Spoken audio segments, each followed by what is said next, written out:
Ya estamos con ustedes arrancando el noticiero central aquí por Canal 9 Noticias. El cielo está nublado. Algunos dicen hubo suficiente lluvia, otras zonas dicen no hubo absolutamente nada. En mi zona, qué manera de llover. ¿En Luque? Qué bárbaro. Villamorra también impresionante, fuerte lluvia, que de hecho era intermitente, pero siempre intensa. Y no cambió el tiempo. Nada. ¿En serio me decís? No pasó absolutamente nada. Es raro. Realmente, y no, en otros departamentos sí. O sea, ustedes ya tienen su propia república, entonces se puede... Sí, probablemente. 29 grados la temperatura, mucho más agradable. Subió un poquitito porque hoy rondaba los 24, 25 grados, pero la sensación térmica en este momento ya es de 33 grados. Ya está cálida la tarde. La humedad es alta del 70%. Tenemos viento del noreste a 11 kilómetros en la hora. Las lluvias van a continuar según la Dirección de Meteorología en lo que queda esta tarde y también esta noche. Cielo nublado para las últimas horas del día, entre 26 y 28 grados la temperatura. En los próximos días podríamos tener más precipitaciones. De hecho, que para mañana se pronostica una jornada bastante inestable también, con lluvias entre viernes, sábado, domingo y lunes. El día de mayor probabilidad de lluvia, el domingo, 60% nuevamente. Para mañana, viernes, mínima de 24, máxima de 32 grados. Para el sábado, mínima de 23, máxima de 33 grados. Se mantiene allí nomás la temperatura, tanto la mínima como la máxima. Para el domingo y el lunes, entre 24 y 22 de mínima y 32 y 31 grados de máxima. Reitero, el cielo completamente nublado, tiempo inestable. Vamos a la tabla de cotizaciones. El dólar hoy registró alza en la compra y en la venta. En la compra cerró en 7.220, en la venta 7.280. El euro en la compra 7.900, en la venta 8.250 guaraníes. El peso argentino en la compra se mantiene en 5 guaraníes, en la venta sí registró un aumento, 8 guaraníes. El real en la compra 1.400, en la venta 1.480.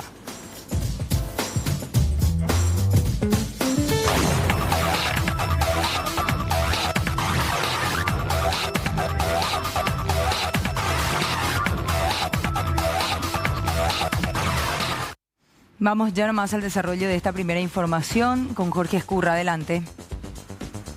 Muchas gracias, Mercedes. Y bueno, estamos en el Departamento de Investigación de Hechos Punibles de la Policía Nacional del Área Central ante la detención de un hombre, un joven de 20 años, por un caso de homicidio ocurrido en Capiatá el pasado 24 de febrero. Comisario principal Hugo Cristian Grance, jefe de esta dependencia policial, con relación a esta detención, de quién se trata, de cuál fue el caso específicamente y qué fue lo que pasó, comisario. Buenas tardes. Sí, muy buenas tardes. Asimismo, hoy en horas de la tarde hemos procedido a la detención de Marcos Leonardo Jaquet Pisurno, paraguayo soltero de 20 años de edad, en prosecución a la investigación de un caso de robo agravado con resultado de muerte, ocurrido el pasado 24 de febrero en la zona de Capiatá, en donde una persona comerciante se disponía a salir de su domicilio para dirigirse al mercado de abasto. Y al salir fue abordado por dos sujetos que descendieron de una camioneta, lo despojaron de su dinero en efectivo, algunas pertenencias que tenía, y en aquella oportunidad se observa en la grabación del circuito cerrado que aparentemente los delincuentes querían más dinero, han forcejeado con su víctima y en un momento dado... este señor Cristian Sosa Morel, que fue la víctima fatal, reaccionó contra los atacantes derramándole agua caliente de un termo que tenía en su mano, y ahí fue que se produjo el disparo de arma de fuego efectuado por uno de los atacantes, uno de los delincuentes, que le causó la muerte. Este joven de 20 años, ¿qué grado de participación tuvo en ese hecho, comisario, según las investigaciones? Bueno, para nosotros es uno de los que han descendido del vehículo, uno de los que estaban rebuscándose dentro de la camioneta y posteriormente participó en el forcejeo con su compañero. Él mismo en aquella oportunidad tenía la campera gris con capucha y para nosotros es uno de los partícipes en ese hecho. ¿Él ya cuenta con algún tipo de antecedentes, comisario? Él contaba con una orden de captura pendiente por un caso de robo agravado también, anterior. Y por esta causa también tenía ya una orden de detención. Ya también se tiene la identidad de los demás implicados. ¿Cuántas personas detenidas hasta este momento en el caso? Bueno, en relación a la causa tenemos 2 detenidos ya. Está identificado también la otra persona que fue el atacante. Anteriormente hemos realizado unos allanamientos en donde hemos detenido a una persona propietaria de la vivienda en donde ellos se refugiaron posterior al hecho. Y bueno, nos falta identificar a la otra persona que efectuó el disparo y al conductor de la camioneta en el cual ellos se trasladaron. ¿Cómo fue la detención de este joven? Bueno, nosotros manejábamos la información de por dónde estaría esta persona, ya que cuenta con orden de captura por la causa que estamos investigando. Personal ya estaba vigilando ese lugar. Y en un momento dado visualizaron el vehículo en el cual se movilizaba a esta persona, intentaron detenerlo para identificarlo y esta persona realizó varias maniobras a fin de poder huir otra vez de la policía y se empezó una pequeña persecución. Tuvimos que chocar prácticamente, los intervinientes chocaron el auto de esta persona para lograr la detención del mismo. Se sospecha que tendrían relación también con otros casos de asaltos en la zona, comisario. Este es el único, por lo menos, en el cual ellos están involucrados, específicamente este joven de 20 años. Bueno, es una causa que nos ocupa, específicamente el robo agravado con resultado de muerte. No se descarta de que él tenga algún tipo de participación.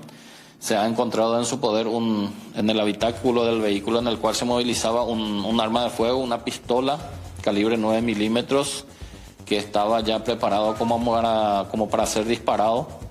Y bueno, no podemos descartar, todas esas evidencias van a ser remitidas al Ministerio Público a fin de poder realizar alguna trazabilidad del arma, si fue utilizado o no en otro hecho. ¿El vehículo es de su propiedad? Estamos verificando esa situación, acaban ellos de llegar acá a la unidad, estamos verificando si el auto, la pertenencia digamos, en qué condiciones se encuentra ese vehículo. Muchas gracias, comisario principal Hugo Grance, jefe del Departamento de Investigación de Hechos Punibles de la Policía Nacional del Área Central, en torno a la detención de este joven de 20 años, sindicado como uno de los autores de este caso de asalto con derivación fatal ocurrido en Capiatá en febrero pasado. Gracias, Jorge. Hasta luego. Vamos a darle seguimiento a este caso de sicariato ocurrido en un asentamiento en la zona de Limpio. Más detalles con Alexis Aveiro. César Candia Díaz tenía 39 años, es el nombre de la víctima ya plenamente identificada. Aníbal, en estos momentos continúa el procedimiento de rigor. De hecho, dentro de la morgue del hospital distrital de la ciudad de Limpio se encuentra toda la comitiva fiscal. Así también acaba de llegar el forense que va a determinar qué cantidad de balas fueron las que impactaron contra la humanidad de este hombre. Y una vez finalizado este procedimiento todavía quedan algunos por concretarse. ¿Qué es lo que dice la cronología de este hecho según los intervinientes? Cerca de las 13 aproximadamente llegaron 2 sujetos con el rostro cubierto hasta la casa, preguntaron por César Candia Díaz, le atiende el hijo aparentemente que estaba acostado y al despertarse, al levantarse, ya inmediatamente recibe 2 impactos de bala, aparentemente, porque eso se va a determinar, por la espalda. Rápidamente socorrido lo traen hasta el hospital distrital de Limpio, en donde solo se constató su deceso, aparentemente. Y si bien no ahondó en ello la fiscala, habían ciertas diferencias con ciertas personas cercanas, me refiero al entorno familiar, y habrían ciertas amenazas y todo eso se está analizando ahora. Esto nos decía hace instante la fiscal Sara Torres. Con la persona fallecida, y una vez que esta persona se levantó, entonces procedieron a 2 disparos. Eso es lo que dice el personal jurisdiccional. Todo eso es algo a confirmar. En cuanto a las heridas que recibió la persona, esperamos que el forense nos diga qué fue realmente, si hay cuántas, si tiene orificio de entrada, salida, o sea, todo eso. ¿Y algún robo? No puedo decirte porque yo tengo que entrar a la casa primero. ¿verdad? Y no puedo hacer eso mientras yo no haga mi levantamiento de cadáver acá. ¿Reporte no hay de algo desaparecido? ¿De la familia? No, nada. Inicialmente. No. Hasta ahora nada. Ahora nada. El señor no tenía antecedentes. No. Según lo que la policía, comisaría jurisdiccional me muestra su prontuario, el señor aparentemente no tenía antecedentes. No se puede determinar cuántos disparos recibió, cuántos se escuchó. No se escuchó, según la policía jurisdiccional. ¿Habría también una mujer inicialmente en la escena del hecho que acompañó a estos delincuentes? No sé, porque lo que la policía jurisdiccional me comunica a mí es que eran 2 sujetos. Hablamos también con la viuda y ella nos dijo que ella no estaba en el lugar y que habrían sido 2 personas. ¿Antecedentes, amenazas, algo por el estilo? Ellos señalan que habría antecedentes de amenaza, pero eso todo hay que confirmar. A partir de ahora, ¿cuál será el procedimiento, doctor? No, y ahora esperamos que llegue el forense, vamos a ver el estado del cuerpo de la víctima y después tenemos que levantar indicios y evidencias en el lugar de los hechos. Dentro de esos indicios y evidencias, ¿hay imágenes en la zona, cámaras? Aparentemente sí, eso es lo que manifiesta el personal policial que ya está en el lugar. Dale. Bueno, como habrán notado en estas declaraciones, Mercedes Aníbal, todo es muy incipiente. Sin embargo, la principal hipótesis de este hecho gira en torno a un caso de sicariato. Lo otro que les mencioné ya es lo que fuimos recolectando en base a las averiguaciones y algunas consultas que estábamos haciendo acá, pero para el Ministerio Público eso es lo que se tiene ahora. Bueno, perfecto. Ojalá se llegue al esclarecimiento de este terrible caso. Como decíamos acá, Alexis, el sicariato ya hace rato se instaló en Asunción, en el departamento central, ya no es una cosa exclusiva de ciudades fronterizas, e incluso podríamos decir que gran parte del territorio nacional ya agarró, ya copó esta situación. Lamentable, por cierto. Sí, y este ya ha de ser el tercer caso de sicariato en el área central en lo que va del año. ¿Cómo es la zona, Alexis? ¿Hay un solo punto de entrada y salida de ese asentamiento o tiene varios accesos que estuviste un poco más temprano por ahí? Intentamos llegar, Mercedes, ¿sabes por qué? Primero, nos retrasó muchísimo el difícil acceso a esa zona de salado limpio. Tramos impenetrables, intransitables, asfaltos que terminan de repente, lugares en donde inclusive veíamos personas adictas, inclusive hacer el servicio de taponar los tremendos baches para que se pueda pasar a cambio unas moneditas. Sí. Es realmente muy cerca y muy lejos a la vez. O sea que estos que hacen, Barcelona, como vos decís, zona de salado. Estos que hacen, como vos decís, el servicio ahí de mantenimiento de la calle, tuvieron que haber visto entrar y salir a los sicarios. Sí. A los motociclistas, sí, porque estaban a bordo de una motocicleta. Bueno. Y es más, la fiscal, y decíamos esto, la fiscal no descartaba la existencia de imágenes de circuito cerrado. Llega el médico forense.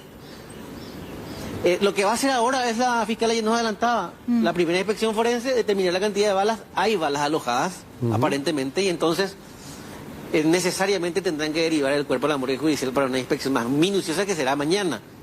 Sí, señor. Claro. Bueno, perfecto. Gracias, Alexis. Hasta luego.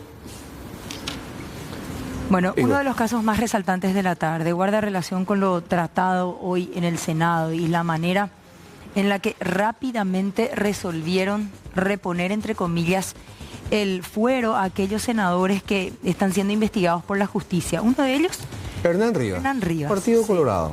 Partido Colorado vinculado al caso de título falso. Sí, ¿verdad? Se lo investiga por supuestamente haber falseado su título para convertirse en integrante del jurado de enjuiciamiento de magistrados, ya en la era de diputado y luego como senador nacional. Pero no es el único. No es el único.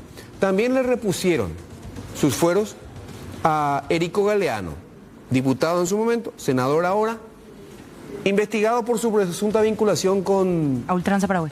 Organizaciones criminales dedicadas al tráfico internacional de drogas, a Ultranza Paraguay. Y a Rafael Firisola, quien desde el 2013, si no me falla la memoria, está siendo investigado por presunta lesión de confianza. Con relación a los helicópteros, cuando era ministro del Interior. Cuando era ministro la compra de esos helicópteros. Del Interior. Ahora, la pregunta es, ¿por qué? ¿Con qué argumento legal el Senado dice, no, le reponemos los fueros a estos señores, a estos senadores? ¿Qué pasó con Celeste Amarilla y el caso de Bachi Núñez? ¿Se llegó a tratar su desafuero? No, todavía. Recién el senador recibió la comunicación de parte de la jueza Mesalina Fernández de que hay una querella en contra de celeste amarilla por parte de Basilio Núñez. Ahora, ¿a son de qué se trató este tema hoy en sesión extraordinaria, que de hecho fue convocada minutos antes, 30 minutos antes como mucho? ¿Quién solicitó? ¿Por qué viene a colación el tratamiento y la aprobación de esta resolución? Se estaba tratando la ley de hambre cero. Sí, ¿qué se aprobó? Que se aprobó. Pero después, inmediatamente, senadores que responden al movimiento Honor Colorado firmaron una nota pidiendo una sesión extraordinaria justamente para tratar este tema. O sea, la reposición de los fueros a los senadores Firisola, Erico Galeano, como así también Hernán Rivas. 23 votos tuvieron. Así como ocurrió en el tratamiento del proyecto de ley de hambre cero, rápidamente, 23 votos nomás. Que es el 2/3 de los presentes, o sea, del quórum. El 2/3 del quórum, no es el no es mayoría absoluta.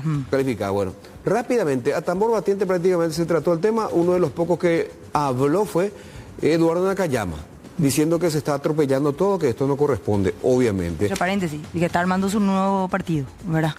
Que ya dentro... Pero ¿por qué le reponen los fueros a estas tres personas? Supuestamente en represalia, porque la oposición y colorados disidentes están en contra del desafuero de Mario Abdo Benítez, e incluso mencionan que le van a desaforar nuevamente a estos tres una vez que Mario Abdo también se ha desaforado. Eso es lo que se supone, y ese es el secreto a voces que corre, porque en realidad lo hicieron, hablamos de la reposición, a tal velocidad que ni siquiera se detuvieron en justificar, en tratar, en debatir y después justificar su posición, sino directamente se votó. Directamente se votó, hubo 23 votos. Y por todas estas situaciones es que nos consideran un país cachiñay. Y hay que saber qué efectos tiene esto.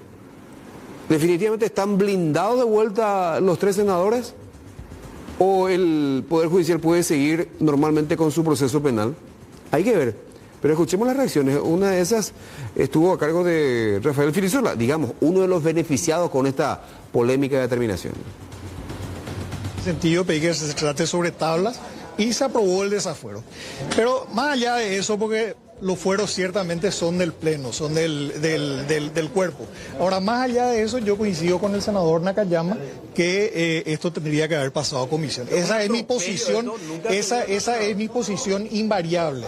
Cuando se trató lo de Katia, la pérdida de investidura de Katia González, yo dije eso tendría que ir a comisión. Cuando se trató el pedido de desafuero del senador Rivas, que él pidió su desafuero, yo sostuve que tenía que ir a comisión. En todos los casos yo he sostenido que esto tenía que ir a comisión. Y ahí se debía, y ahí no es el procedimiento. Y recuerdo que cuando se planteó, cuando vino el oficio del juzgado, yo pedí mi desafuero. Pedí que se trate sobre tablas. En la siguiente, no firmé la nota y firmé en contra de que se cierre el debate, porque de hecho yo estaba anotado para decir esto mismo que estoy diciendo, que es lo que vengo diciendo. ¿Qué causa con esto de ellos, senador? Bueno, yo me estoy defendiendo en esta causa desde el 2013, sin fueros. Así que por eso para mí era muy claro cuando llegó el pedido de desafuero.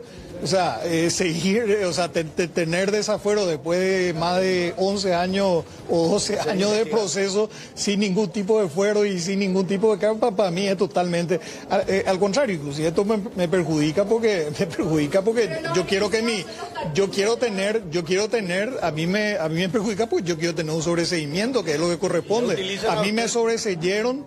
A mí en una causa me sobreseyeron, en otra causa declararon que era inconstitucional el proceso porque se falsificaron evidencia y porque no se siguió el debido proceso, así que... ¿Estuvo pensado entonces esto, senador, para que no le sobreseyen? No, yo no creo que sea una cuestión en mi contra, yo creo que es más bien una cuestión... que no tenía que haber ciudadanos de primera y de segunda, por lo de Marito. No, acá sí, bueno, es una reacción a la posición, obviamente una reacción a la posición que tuvimos muchos.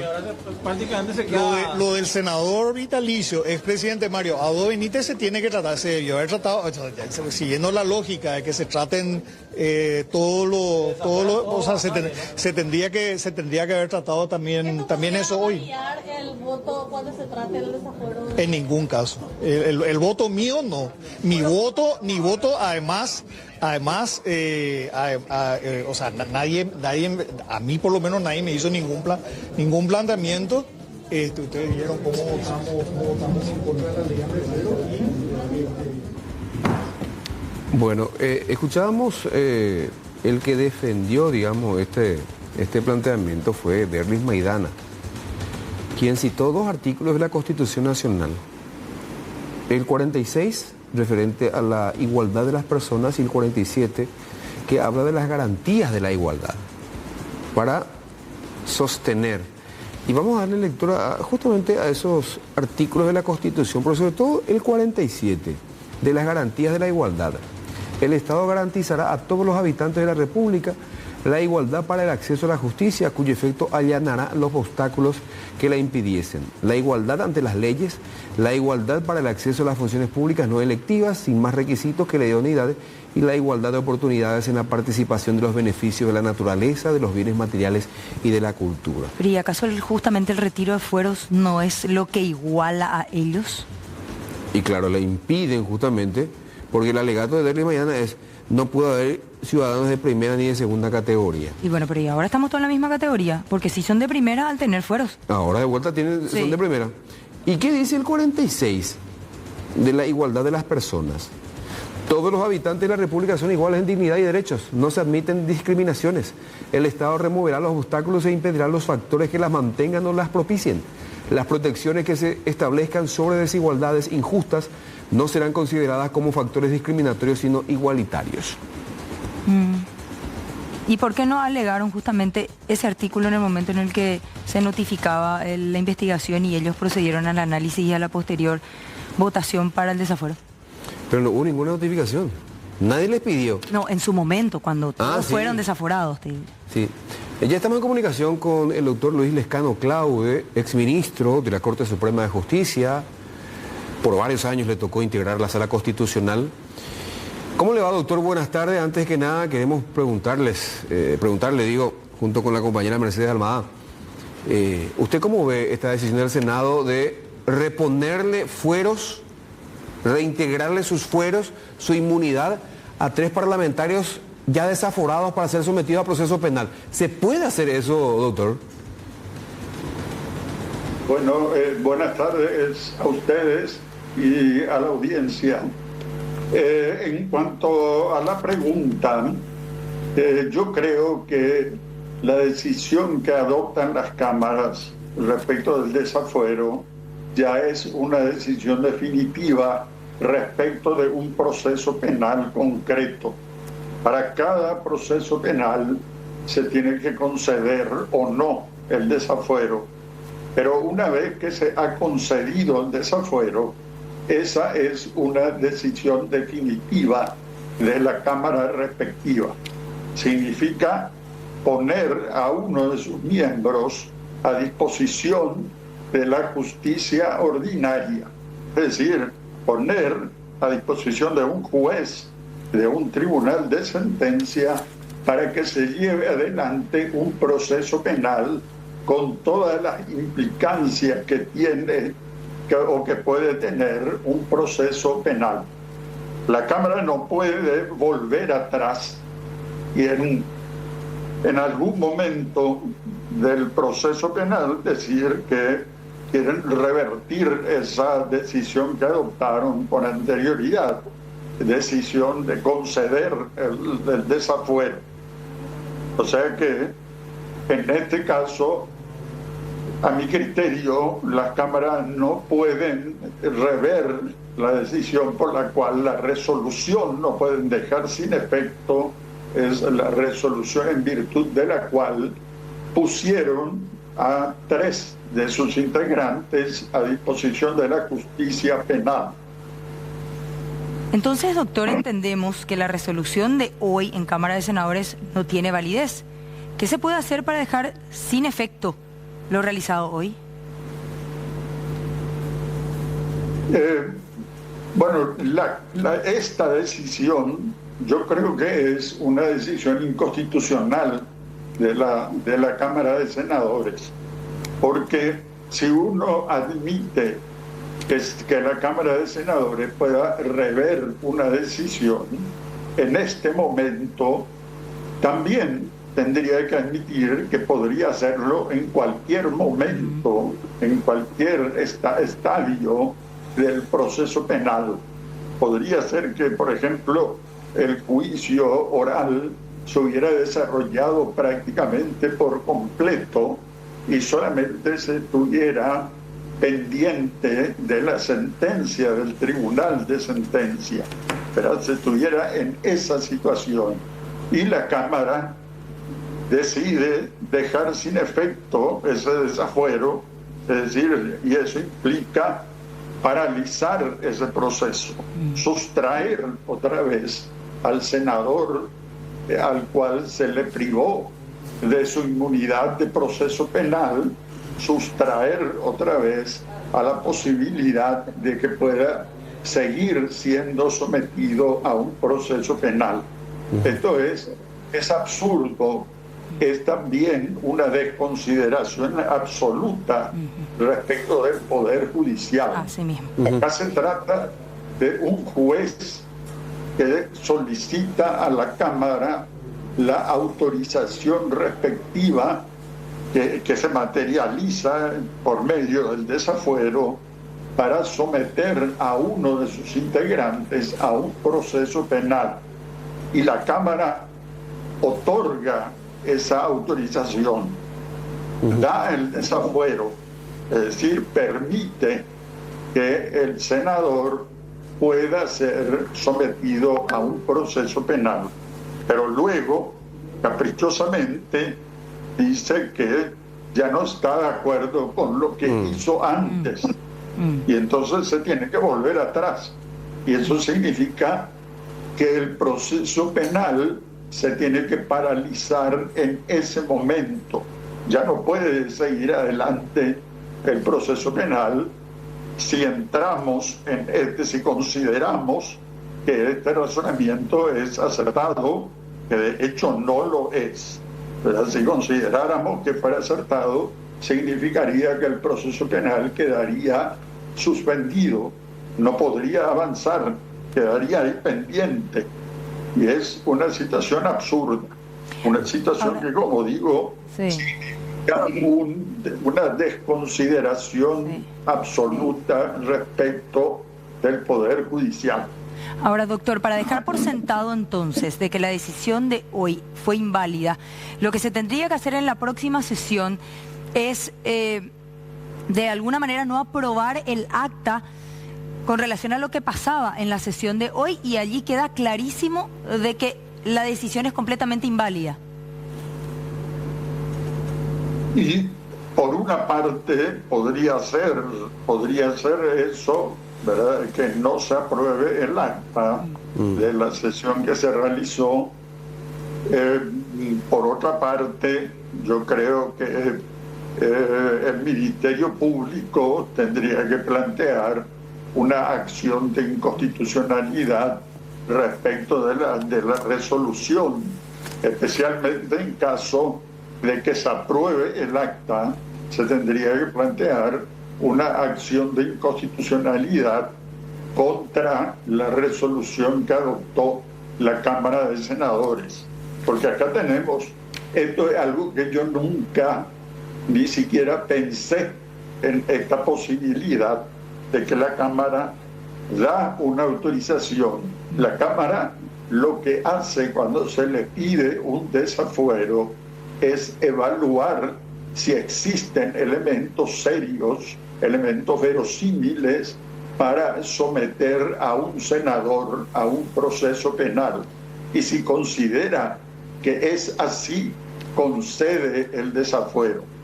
Y en caso contrario, deniega ese desafuero. Pero si ya concede, eso significa que en forma definitiva somete al senador al proceso penal por todo el tiempo que dure ese proceso penal.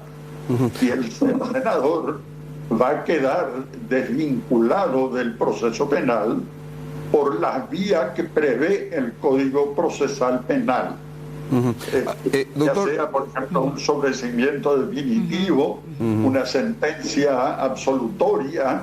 Esa es la forma en que el senador va a quedar desvinculado de ese proceso penal, pero no por una decisión en sentido contrario de la Cámara. Ahora, doctor, usted decía, el Ministerio Público podría o debería plantear una acción de inconstitucionalidad. Mientras eso se resuelve, entonces, Fiscalía y Poder Judicial no puede hacer ninguna diligencia sobre esa persona en particular, sobre ese senador.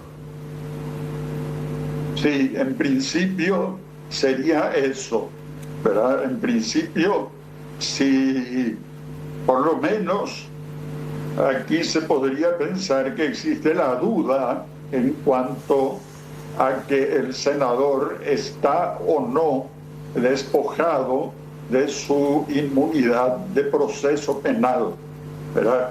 Cuando se concedió el desafuero, era evidente que la Cámara estaba diciendo que se podía llevar adelante un proceso penal contra ese senador. La Cámara autorizaba a que se lleve adelante el proceso penal. Con esto, uno a lo mejor podría pensar que existe la duda de si subsiste esa autorización para someter al senador a ese proceso penal. Se podría pensar eso y quizá hasta se podría decir una medida de prudencia sería la de suspender la tramitación de ese proceso penal, si es que se plantea, y particularmente si se plantea una acción de inconstitucionalidad. Pero yo quería repetir otra vez de que esto es algo inimaginable. Sin precedentes. Algo impensable que la Cámara de Senadores haya dicho en un momento sí, autorizamos a que se lleve adelante el proceso penal, y después de un tiempo dice no, creemos que no existen elementos, no existe una situación que justifique que se siga con el proceso penal. Eso es lo que se está haciendo ahora. Para puntualizar también, doctor, si me ayuda con este dato, para desaforar a un senador, ¿cuántos votos se necesitan en el Senado? La Constitución exige mayoría de 2/3. 2/3 de los presentes. De los presentes, o sea, del quórum. Eso varía de acuerdo con la cantidad de presentes que se dé en una sesión determinada. Son 2/3 de los presentes para que la Cámara conceda el desafuero. Sí, sí. No, como hablaba recién de igualdad de condiciones, ¿verdad? Quería recordar, con 2/3 se los había desaforado y ahora con la misma cantidad de votos, entonces se le devuelve, entre comillas, como decíamos recién, estos fueros, que en realidad es algo totalmente inentendible. ¿Se convierte de esta manera el Senado en un mecanismo de extorsión para poder tomar otras decisiones importantes? Porque prácticamente las decisiones que están tomando en este momento son a la carta en base a su conveniencia.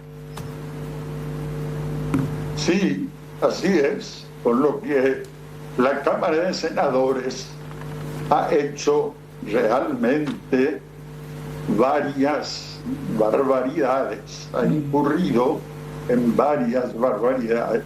Esta es hasta ahora la última, pero son cosas, como digo, impensables. Uno nunca, por lo menos en lo que recuerde yo, será en unos 50 años, los últimos 50 años, nunca, por lo menos digo, no había ocurrido una situación similar a esta.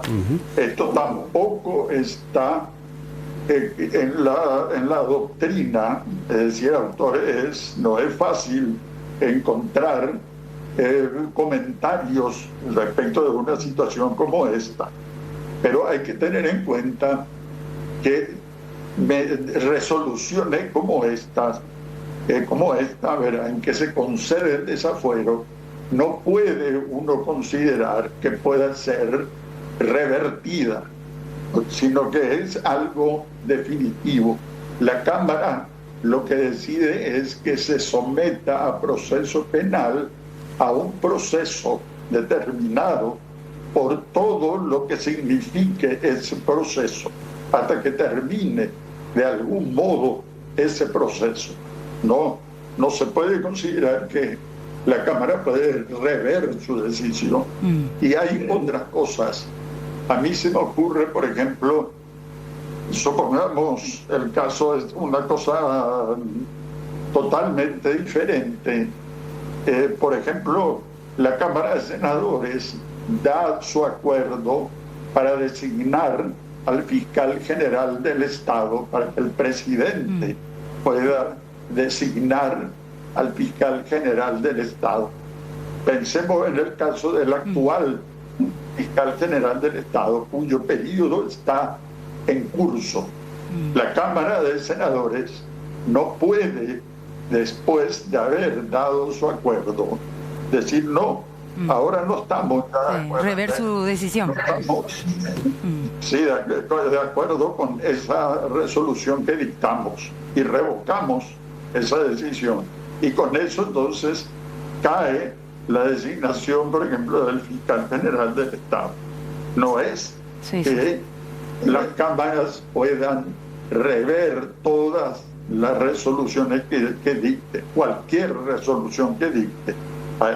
Ahí, por ejemplo, en esto que digo, aunque se trata de una cosa absolutamente diferente, la decisión que adoptó la Cámara de Senadores es una decisión definitiva y no puede uno pensar que la Cámara de Senadores puede rever, y con eso entonces cae el acto que autorizó. Es muy interesante esa comparación que hace, ese ejemplo que está dando, doctor, sobre todo si nos ponemos a analizar esto que realmente nos preocupa, la democracia en Paraguay, y cómo se está manipulando la decisión que toma la Cámara de Senadores en base a su conveniencia. Porque es cierto, vivimos en democracia, pero no solamente como un modelo político, sino también como un modelo de convivencia. Lo que se busca es la pluralidad de opinión. Pero últimamente lo único que vemos son convocatorias hechas minutos antes de extraordinarias, en donde no existe el debate, en donde solamente se vota, hasta se podría decir de manera arbitraria. Y no solo lo que dice la mayoría es acto democrático. Por eso atenta contra nuestra democracia. Esto es muy peligroso, no solamente en lo que se ve desde afuera, sino lo que tenemos que vivir los paraguayos. Sí, decisiones de este tipo son decisiones típicamente arbitrarias. Es decir, resolver de acuerdo con lo que a uno se le antoja. A un grupo, en este caso, es un cierto número de senadores que deciden lo que quieren, lo que ellos desean, y deciden eso. Y el hecho de tener poder, ciertas funciones del poder político, no autoriza a hacer lo que uno quiera, sino que tiene que hacerlo de acuerdo con lo que establece la Constitución y las leyes. En este caso, como digo, es algo caprichoso, es algo antojadizo, es algo que responde exclusivamente a los intereses políticos de un sector determinado. Y eso no es lo que autoriza la Constitución al dar facultades, las facultades que son propias de los integrantes de la Cámara de Senadores. El tener cierta parte del poder político no autoriza hacer lo que a uno se le antoja.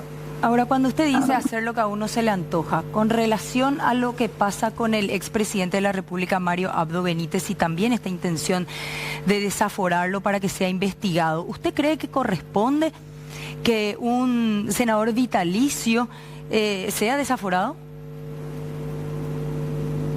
Bueno, los precedentes en la Cámara de Senadores ya de hace bastante tiempo, y de una Cámara de Senadores con una composición, hay que decirlo, una composición mucho mejor que la actual. Correcto. Ese antecedente es el de que se tiene que conceder el desafuero, conceder o no, es decir, corresponde en caso de que un expresidente, senador vitalicio, deba ser sometido a un proceso penal, corresponde que la Cámara de Senadores decida conceder o no el desafuero.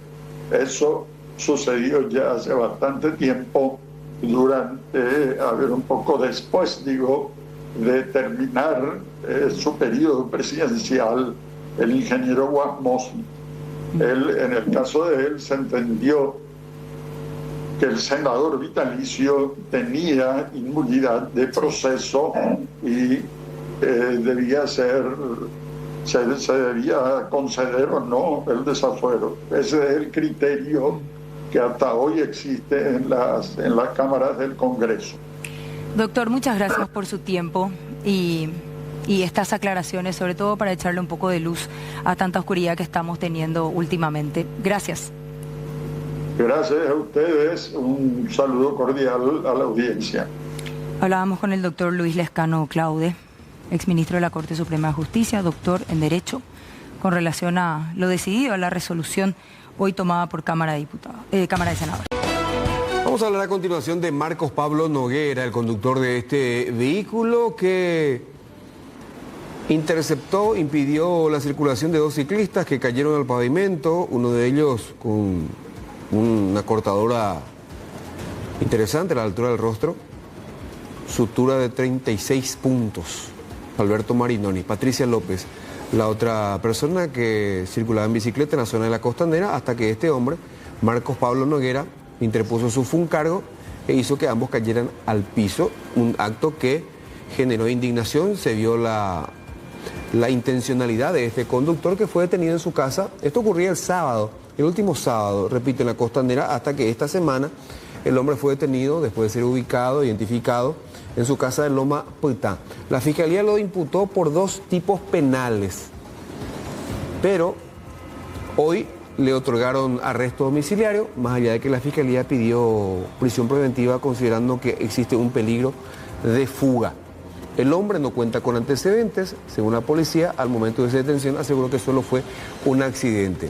A ver, él está imputado por omisión de auxilio y obstrucción al resarcimiento de daños en accidente de tránsito por parte de la fiscal Silvia González, quien dijo que podría ampliar la imputación probablemente por lesión grave. Vamos a hablar ahora de uno de los presuntos involucrados en el secuestro de Cecilia Cubas hace muchos años atrás, porque se aplazó el juicio oral al acusado Lorenzo González Martínez. Él tuvo participación activa en ese momento en el secuestro. No se pudieron acceder a las pruebas y la diligencia entonces tuvo que postergarse. Se va a realizar este sábado 6 desde las 8:30 de la mañana. González Martínez fue sometido al proceso recién después de su extradición desde el Brasil, porque él había estado refugiado durante mucho tiempo en el vecino país después del crimen. Al igual que otros involucrados, que de hecho ya fueron sentenciados, Lorenzo se expone a una elevada condena.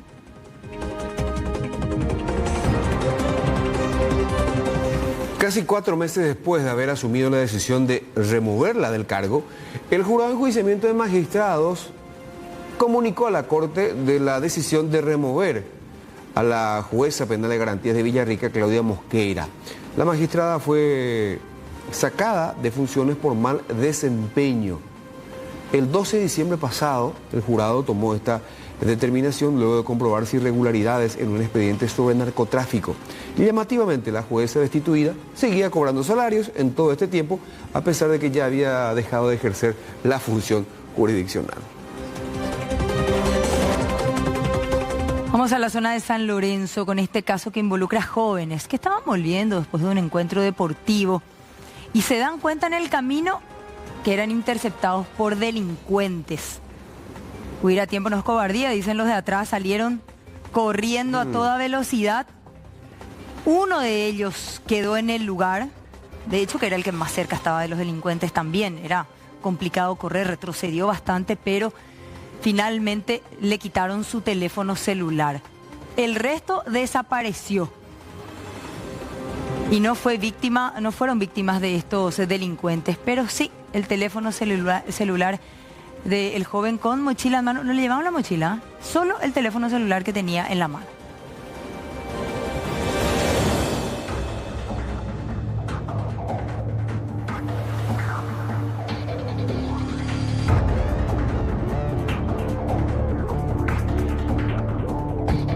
¿Recuerdan el caso de la cocaína que fue introducida al área restringida, al área de cargas en este camión del aeropuerto Silvio Pettirossi? Ahí vemos justamente a la persona que está bajando un par de cajas que contenían justamente la cocaína.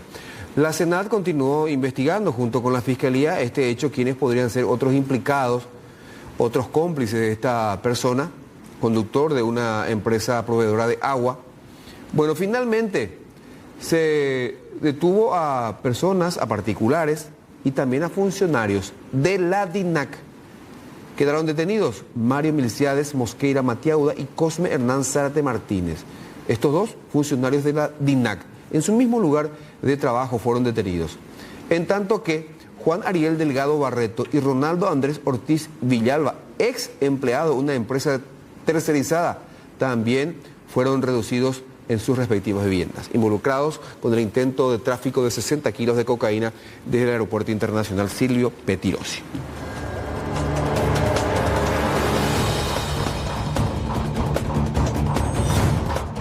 En Pedro Juan Caballero, en Coronel Oviedo, en Concepción, también en Ciudad del Este, en Camburetá, en Asunción, en todos estos puntos, en diferentes penitenciarías, se llevó a cabo de manera simultánea el operativo Purgatio.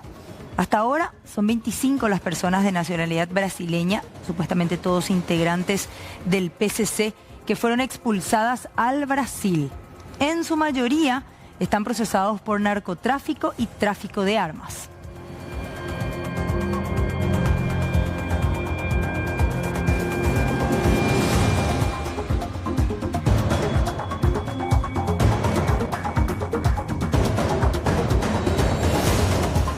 Vamos a hablar de un fallido asalto a una perfumería en Ciudad del Este. Delincuentes llegaron a bordo de un camión e intentaron ingresar al depósito de la perfumería en horas de la madrugada, pero los delincuentes fueron repelidos por el guardia de seguridad, quien a balazos, repito, repelió a los delincuentes. Escuchemos un poquito el audio de miento.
disparé nomás ya. Sí, justamente. Y ellos también dispararon, pensando que yo estaba arriba y yo estaba acá abajo. Vos disparaste desde el lado de adentro. O sea, el disparo del portón es tuyo. Sí. Aparentemente hay uno herido, ¿puede ser? Así me dijeron. ¿Ellos cómo llegaron? ¿Anunciaron el asalto de ellos? No, ¿Cómo se dio? Yo estaba adentro, estaba acostado ya. Y escuché el ruido que estaba forcejeando el portón. El portón del frente, digamos. Ese es el depósito de ustedes, ¿verdad? Y ustedes viven acá enfrente. Y ahí me levanté y disparé nomás ya, si justo hoy hace un mes por ahí que fueron asaltados. En aquel entonces un furgón también estaba en aquel entonces, ¿verdad? Negro. Sí. ¿Qué llevaron de ustedes esa vez? Y cosmético y eso. Cosmético. ¿Y ahora? O sea, quedó en el intento. Sí. ¿Cuántas personas eran aproximadamente? No, me doy. No, y de vos directamente te defendiste. Fuimos alertados sobre un intento de robo ocurrido acá en el kilómetro 7, en un depósito de perfumería o perfume o cosmético, donde pudimos acceder al circuito cerrado, donde se observa que varias personas habían llegado en motocicleta como a bordo de este camioncito, quienes intentaron violentar la puerta de uno de los depósitos. Tal es así que una vez se activó la alarma, el guardia de seguridad que se encontraba al otro lado del depósito se alertó él también y empezó a disparar su arma de fuego a través del portón del otro depósito.